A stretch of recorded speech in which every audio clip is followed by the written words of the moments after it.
Well, ask any Oklahoma landowner and they'll tell you that cedars are a trash tree. They suck up valuable water resources and are notoriously dangerous in a wildfire. But for one Oklahoman, where some see problems, he sees profit. Joining me now is our Lisa Hines. That's right, Rob. Aspiring artists always seem to need a day job to support their nighttime music gigs.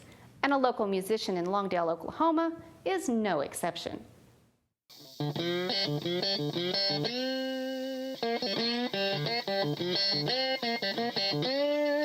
Tony Rincone has been playing guitar from an early age. I started playing guitar when I was 9. I had a motorcycle accident and I had a lot of downtime, and Brett gave me a guitar to start picking around with, and just never stopped from there. Brett Howerton is Tony's stepdad and the owner of Red Cedar Creations. We'd always talked about building a guitar from cedar. Yeah, thought we'd get it done, but was afraid it probably would never happen. He came back to get married, and one thing led to another, and he's building the cedar guitars. That's right, cedar.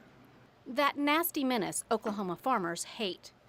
But Brett and Tony have found a beautiful use for this troublesome tree, and a good reason to use it. It's free. Cedar is a pest tree here in Oklahoma. It envelops around 700 acres per day of grassland and pasture land.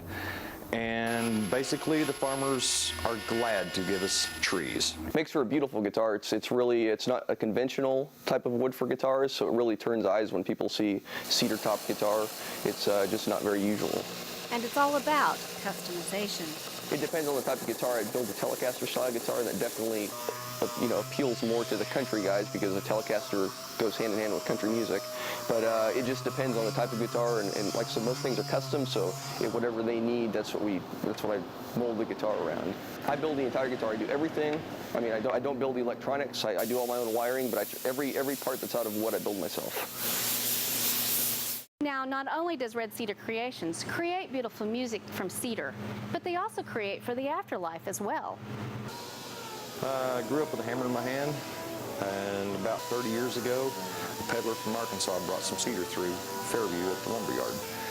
I was already processing waste cedar from pipeline clearings, fence clearings, waste cedar into benches and so forth.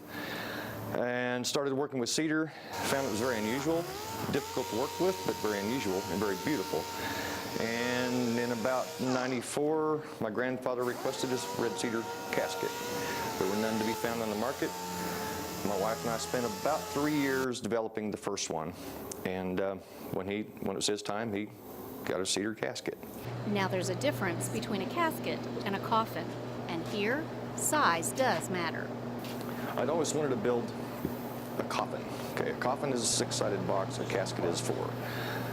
They're also anthropoidal shaped. They're shaped like humans. So we had a friend, a funeral director in Alva, that was stocking our boxes, our caskets.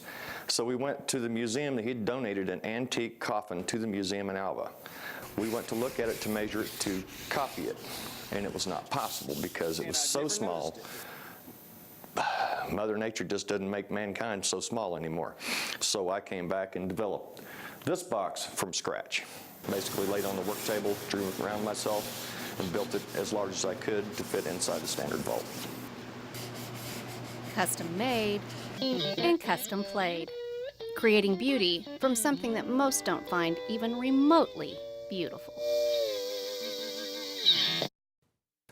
Now, Brett tells me there's no shortage of red cedar supplies, but even if they did run short, he says there's enough trees on his own property to keep him supplied for the rest of his life. And it sounds like Tony really knows how to play what he's created. Well, he should. After high school, he went and studied at Boston's Berklee College of Music and now plays professionally.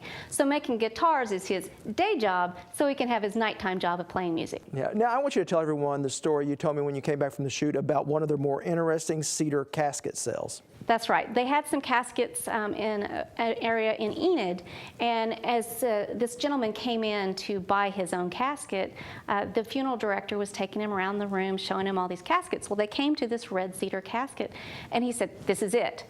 And the funeral director was like, well, come on, don't you want to go see more? And he's like, no, this is it. And he said, well, why are you so adamant about this red cedar casket? He says, I have been a farmer all my life. I have fought cedars all my life. And if it's the last thing I do, buying this casket, taking one more cedar tree off the planet. There you go. That's the attitude. Thank you. You're welcome.